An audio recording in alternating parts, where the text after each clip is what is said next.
Hello friends, मेरे YouTube channel S के classes में आप सभी का हार्दिक स्वागत है, अभिनंदन है।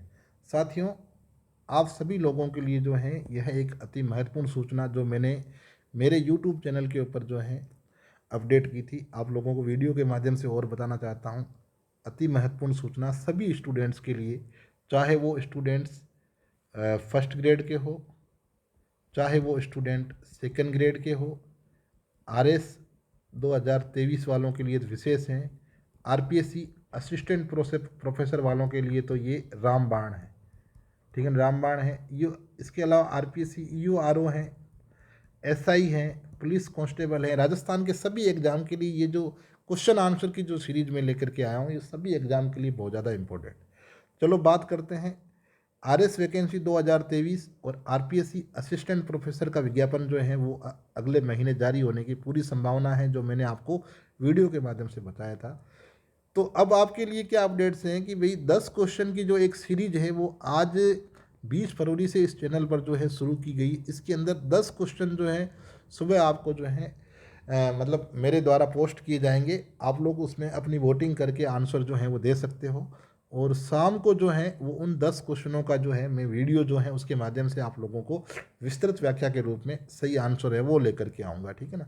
ये जो 10 क्वेश्चन की सीरीज है, ये पिछले परीक्षाओं के अंदर जो क्वेश्चन पूछे गए हैं उसके लिहाज से वही क्वेश्चन है, और आगामी परीक्षाओं के लिहाज से बहुत ज़्यादा इम्पोर्टेंट है, अति महत्वपूर्ण है।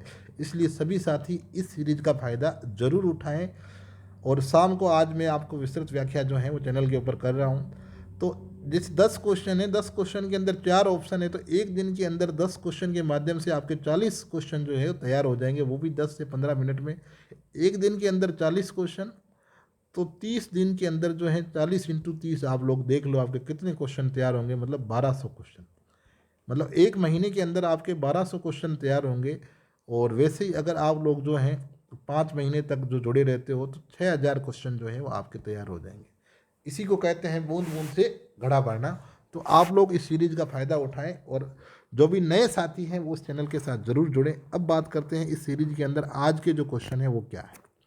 माय डियर स्टूडेंट्स, पहला क्वेश्चन जो था वो था लांगुरिया लोकगीतों का संबंध जो है किस लोक देवी से। तो लांगुरिया लोकगीतों का संबंध आप में से अधिकांश स्टूडेंट ने बिल्कुल सही किया है, केला देवी से। केला देवी का जो मेला है ये आपके करौली के अंदर बढ़ता है, और यहाँ के जो पुरुष जो भक्त होते हैं उनको लांगुरिया कहा जाता है। तो लांगुरिया लोकगीत भी जो हैं वो लोकगीत किसकी स्मृति में गाए जाते हैं या कहाँ किस लोक देवी से संबंधित हैं, तो लांगुरिया लोकगीत जो है वो केला देवी से संबंधित हैं। और केला देवी का मेला कहाँ बढ़ता है, करौली के अंदर। अब ये जो 3 ऑप्शन और हैं, एक है जीर्ण माता। जीर्ण माता का जो मंदिर है वो आपके रेवासा सीकर के अंदर है। कहाँ है, रेवासा सीकर के अंदर है। तो ये बहुत बहुत बार पूछा गया है। और जीर्ण माता को जो है आप लोग एक चीज़ ये ध्यान रखना, इसको 2.5 प्याला शराब जो है प्रतिमा को, मतलब जीर्ण माता की जो प्रतिमा है उसको 2.5 प्याला शराब जो है वो प्रतिमा को चढ़ाया जाता है, ठीक है। ये क्वेश्चन पूछा हुआ है। फिर बात करते हैं तनोट माता की। तो तनोट माता जो है ये आपके तनोट जैसलमेर के अंदर है। और ये तनोट माता जो है ये भाटी शासकों की कुल देवी भी रही हैं, ठीक है ना। और तनोट माता को जो है थार की वैष्णो देवी या जवानों की देवी भी कहा जाता है। क्या कहा जाता है, जवानों की देवी। अब बात करते हैं अर्बुदा माता के बारे में। अर्बुदा माता का मंदिर जो है वो आपके माउंट आबू में है, और इसको राजस्थान की वैष्णो देवी कहा जाता है। राजस्थान की वैष्णो देवी, ठीक है ना। तो ये आप लोगों के लिए ये जो एक एक क्वेश्चन के अंदर जो है अपन ने 4 से 5 क्वेश्चन है वो तैयार कर लिए, तो बहुत इंपॉर्टेंट है। अब बात करते हैं नेक्स्ट क्वेश्चन के ऊपर। पृथ्वीराज विजय के रचयिता है, ये कम से कम 100 एग्जाम के अंदर जो है पूछा जा चुका है। पृथ्वीराज विजय के रचयिता जो है आप में से अधिकांश साथियों ने जो बिल्कुल सही किया है, इसके रचयिता है जयानक, ठीक है ना। कौन है, जयानक। अब ये जो अदर ऑप्शन है इनका क्या मतलब है, चंद्रबरदाई, इनके द्वारा जो बुक लिखी गई थी वो थी पृथ्वीराज रासो। पृथ्वीराज रासो के रचयिता कौन थे, चंद्रबरदाई थे। नरपति नालह जो है ये इनके द्वारा लिखी गई थी बीसल देव रासो। कौन सी किताब लिखी गई थी? बीसल देव रासो। जयानक के द्वारा पृथ्वीराज विजय हो गई। राजशेखर के द्वारा जो है जो बुक लिखी गई थी वो थी कर्पूर मंजरी। क्या थी? कर्पूर मंजरी। तो ये आपके इस क्वेश्चन के साथ में भी 4 क्वेश्चन जो है वो तैयार हो गए। अब बात करते हैं अगले क्वेश्चन की तरफ। वो है सुमेलित नहीं है, मतलब कौन सा जो युग्म है वो सुमेलित नहीं है। मछली नृत्य बाड़मेर बिल्कुल सही है। ढोल नृत्य जालोर ये भी सही है। बम नृत्य अलवर भरतपुर ये भी सही है। चार बेंत नृत्य जोधपुर ये गलत है। चार बेंत नृत्य जोधपुर के अंदर नहीं है, ये आपके टोंक के अंदर है। चार बेंत नृत्य जो है टोंक के अंदर है और इसकी जो शुरुआत है वो नवाब फैजुल्ला खान के द्वारा की गई थी। नवाब फैजुल्ला खान के द्वारा की गई थी। और अफ़गानी जो पठान हैं, अफ़गानी पठान जब इस नृत्य को करते हैं तो पश्तो भाषा के अंदर जो साहित्य हैं उसका गुणगान करते हुए इस नृत्य को पढ़ते हैं। और इस नृत्य के अंदर जो है आपको वीर रस की प्रधानता देखने को मिलती है। कौन से रस की प्रधानता? वीर रस की प्रधानता आपको देखने को मिलती है। बम नृत्य जो है वो आपके हो गया अलवर भरतपुर। बम रसिया भी इसको कहते हैं। बम जो होता है एक क्या होता है? नगाड़ा होता है जिसको बजाया जाता है, ठीक है ना। अब ढोल नृत्य, ढोल नृत्य जो है आपके जालोर के अंदर है। यहाँ पर जो ढोल हैं वो एक विशेष शैली के अंदर बजाए जाते हैं जिसे कहते हैं थाकना शैली। क्या कहते हैं? थाकना शैली, ठीक है ना। तो ये ढोल नृत्य हो गया। फिर बात करते हैं मछली नृत्य की। तो माय डियर स्टूडेंट्स, मछली नृत्य जो है बाड़मेर के अंदर किया जाता है। और बाड़मेर के अंदर जो बंजारा जाति की जो महिलाएं हैं, बंजारा जाति की महिलाओं द्वारा किया जाता है। और ये नृत्य एक ऐसा नृत्य है जो जब शुरू होता है तब तो हर्ष के साथ, खुशियों के साथ शुरू होता है। लोग मतलब हंसते खेलते जो है इस नृत्य को करते हैं। और जब ये इस नृत्य का जब समापन होता है तो समापन बड़ा क्या होता है? दुखद होता है, ठीक है ना। तो ये क्वेश्चन भी पूछा जाता है कि ऐसा कौन सा लोक नृत्य है जो शुरू तो खुशियों के साथ, हर्ष के साथ होता है, लेकिन उसका समापन जो होता है, वो अंत जो होता है वो दुखद होता है। तो ये है मछली नृत्य। अब बात करते हैं नेक्स्ट क्वेश्चन की तरफ। हल्दीघाटी युद्ध के संबंध में सुमेलित नहीं है। साथियों, आप सभी युवा साथियों को पता है हल्दीघाटी युद्ध जो है 18 जून या 21 जून 1576 को जो है ये हुआ था। और दो प्रतापी शासक थे, महाराणा प्रताप और दूसरे थे अकबर।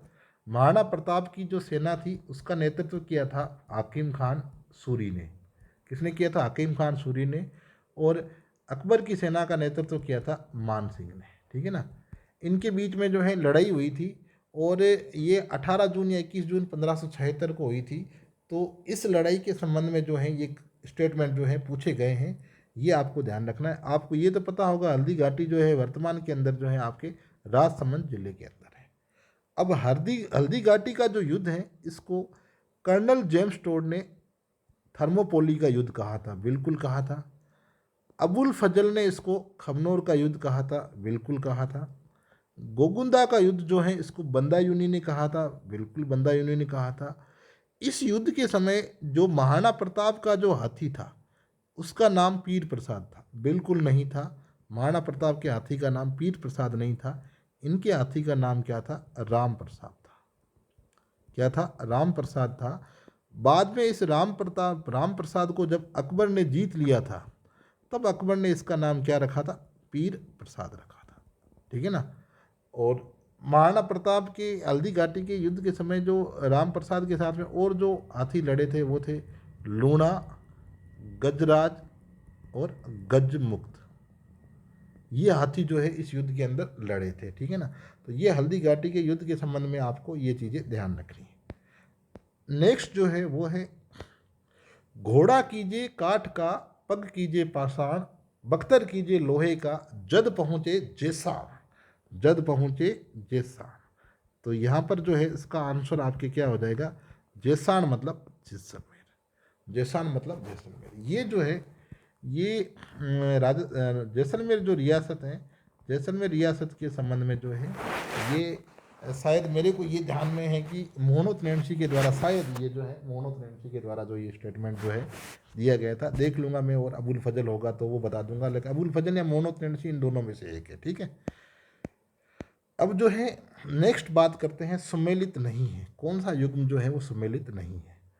फड़ चित्रण शाहपुरा बिल्कुल सुमेलित है, मीनाकारी जयपुर बिल्कुल सुमेलित है, कोफ्तागिरी जैसलमेर, थेवा कला प्रतापगढ़, थेवा कला प्रतापगढ़ ये भी सम्मिलित हैं, कोफ्तागिरी जैसलमेर नहीं है, ये आपके क्या हो जाएगा, गलत हो जाएगा, ठीक है ना।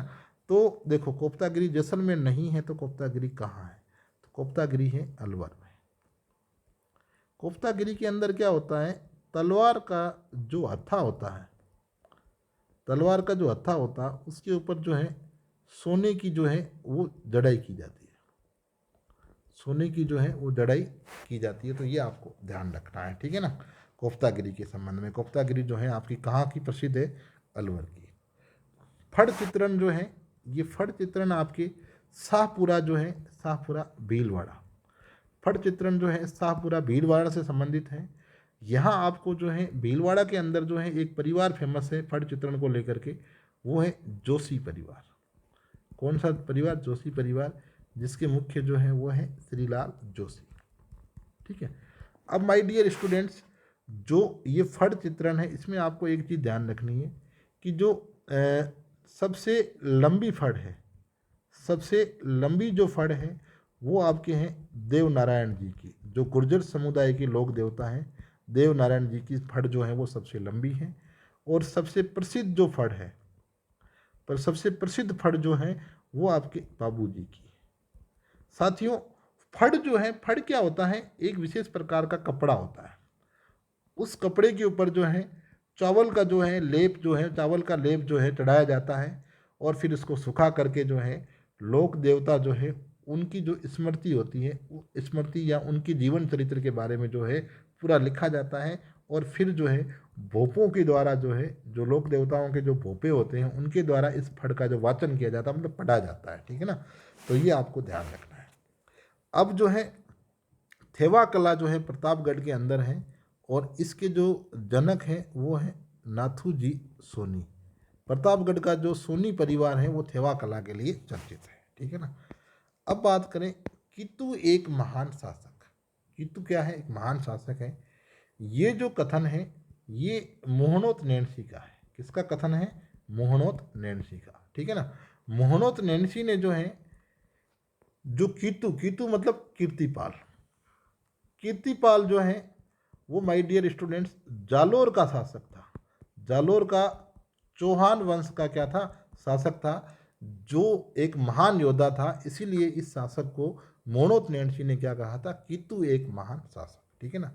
तो ये आपके जो है जालोर का जो है वो ध्यान रखना है। जालोर के अंदर जो चौहानों की जो शाखा थी वो थी सोनगरा चौहान। जालोर के अंदर कौन से चौहान थे, सोनगरा। अजमेर के अंदर जो है वो आपको पता है सपाल दक्ष जो है, अजमेर के अंदर जो सपाल दक्ष जो है प्रदेश, और साकंबरी जो है वो चौहान जो है यहाँ रहते थे। सिरोहा के, सिरोही के अंदर जो है चौहानों की जो है वो देवड़ा शाखा जो है वो फेमस रही है। कोटा के अंदर जो है हाड़ा शासक जो है वो फेमस रहे हैं, ये आपको ध्यान रखना। हाड़ा, कोटा के अंदर कौन से शासक फेमस रहे, हाड़ा रहे हैं, ठीक है ना। तो ये आपको इसमें ध्यान रखना है। अब चलते हैं नेक्स्ट क्वेश्चन की तरफ। देवड़ावटी बोली का संबंध है, देवड़ावटी बोली का संबंध देखो, भरतपुर और धौलपुर जो है यहाँ ब्रज भी बोली जाती है, और यहाँ पर जो है मेवाती भी बोली जाती है। सीकर के अंदर जो है, सीकर के अंदर आपकी जो मोस्टली जो है वो तोरावटी बोली जाती है।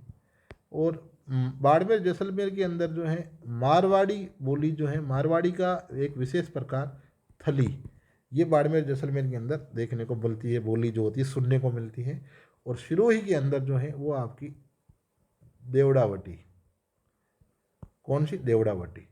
और राजावटी जो है ये आपके पूर्वी जयपुर के अंदर, ये आपको ध्यान रखना है, ठीक है। तो बोलियों के संबंध में ये आपको। अब नेक्स्ट जो है, भैंसे की कुर्बानी किस लोक देवता को दी जाती है, तो माय डियर स्टूडेंट्स, भैंसे की कुर्बानी जो है वो आपके मामा देव को दी जाती है। कौन से लोक देवता को? मामा देव को। एक्चुअली में होता क्या है, जैसे मारवाड़ के अंदर यह एक परंपरा रही है कि देखो गर्मी ज़्यादा पड़ती है, बरसात के समय अगर बरसात नहीं हो रही है, मारवाड़ में अगर बरसात नहीं हो रही है, तो बरसात के जो लोक देवता है वो है मामा देव। कौन है? मामा देव है। तो मामा देव को प्रसन्न करने के लिए, मामा देव को प्रसन्न या खुश करने के लिए जो है भैंसे की जो है बलि दी जाती है। कहते हैं कि भैंसे की बलि देते हैं तो मामा देव जो होते हैं प्रसन्न हो जाते हैं, जिससे बारिश जो होती है वो अच्छी होती है। तो भैंसे की कुर्बानी जो है वो मामा देव लोक देवता को दी जाती है। हड़बू जी जो है ये रामदेव जी के मौसेरे भाई थे। रामदेव जी के क्या थे? मौसेरे भाई थे। और ये इनका जो तीर्थ स्थल है वो है बेंगटी फलोदी के अंदर।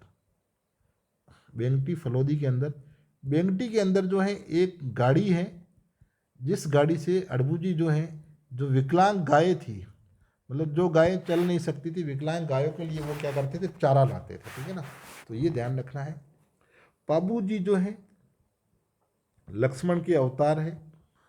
ठीक है ना, और इनकी जो घोड़ी का नाम है वो है केसर कालवी। गोगा जी, ये आपको पता है, गोगा मेडी, हनुमानगढ़।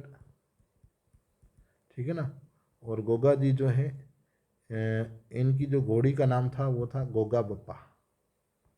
यह था गोगा बप्पा था। ठीक है ना, सर्प देवता जो है, सर्प दंश के देवता भी इनको कहा जाता है। ठीक है ना, महमूद गजनवी के साथ जो है इन्होंने युद्ध लड़ा था। तो ये हो गई। अब बात करते हैं नेक्स्ट जो है हुंकारो दोसा। हुंकारो दोसा रचना किसकी है? तो ये रचना है आपके लक्ष्मी कुमारी चुंडावत की। लक्ष्मी कुमारी चुंडावत जो है चित्तौड़गढ़ से संबंधित है। इनके द्वारा एक और रचना थी केरे चकवा बात। ठीक है ना, ये भी इनकी रचना है। तो लक्ष्मी कुमारी चुंडावत का ध्यान रखना। कन्हैयालाल सेठिया जो है ये आपके सुजानगढ़ चूरू के हैं, और इनके द्वारा जो है पाथल पीथल, पाथल जो है वो महाराणा प्रताप को कहा गया है, और पीथल जो है वो पृथ्वीराज को कहा गया है। तो एक पाथल पीथल हो गया, मिंजर हो गया, जमीन रो धनी कुण, ये हो गई। लील टांस हो गई, लील टांस, ये कई एग्जाम में पूछा गया है। लील टांस, लील टांस जो है वो भी इनकी रचना है। विजयदान देथा जो है ये आपके बोरुंदा जोधपुर के साहित्यकार हैं। सूर्यमल मिश्रण जो है ये राजस्थान के राज्य कवि हैं, और इनको, इनके द्वारा जो है आपके वीर सत्सई इनके द्वारा लिखी गई थी। ठीक है, अब आप लोगों के लिए वही एक महत्वपूर्ण सूचना है। RS प्री व 2023 असिस्टेंट प्रोफेसर व अन्य भर्ती परीक्षाओं से संबंधित 10 प्रश्नों की एक सीरीज पिछले एग्जाम में पूछे गए हैं। भविष्य के अंदर जो है पेपर के अंदर टपकने वाले हैं। डेली 10 क्वेश्चन जो है इस चैनल पर पोस्ट किए जाएंगे। शाम को 10 से 15 मिनट की वीडियो के अंदर इनकी विस्तृत व्याख्या की जाएगी, जिससे आपके 40 प्रश्न जो है 10 मिनट में तैयार हो जाएंगे।